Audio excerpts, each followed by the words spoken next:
This free step-by-step video comes to you directly from Haynes, creators of the world's best repair manuals. Fix your car or truck the right way with our accurate and reliable information at your side. You can complete more than 200 jobs on this vehicle when you purchase the complete online manual at Haynes.com. Warning: the engine must be completely cool before beginning this procedure.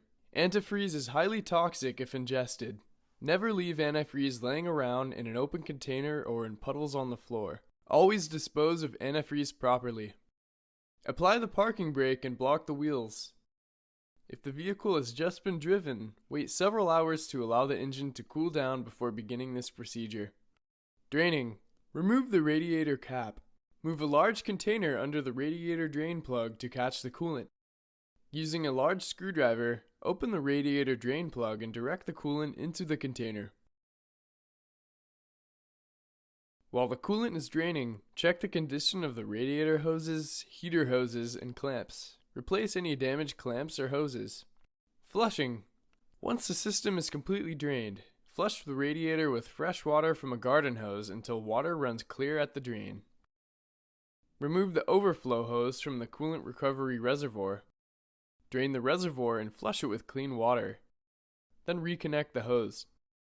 Refilling: close and tighten the radiator drain plug. Make sure the heater temperature control is in the maximum heat position. Slowly refill the radiator with a proper mixture of coolant until the coolant reaches the lip on the radiator filler neck. Install the radiator cap. Add coolant to the reservoir between the minimum and maximum mark, then install the reservoir cap. Start the engine and run it in a well-ventilated area until the thermostat opens. Coolant will begin flowing through the radiator and the upper radiator hose will become hot. Rev the engine to approximately 2,500 RPM for 10 seconds, then let it idle. Do this a few times.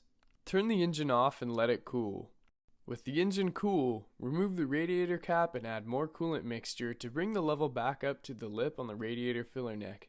Squeeze the upper radiator hose to expel air, then add more coolant mixture if necessary. Replace the radiator cap, then add more coolant mixture to the reservoir until it reaches the max mark. Install the reservoir cap.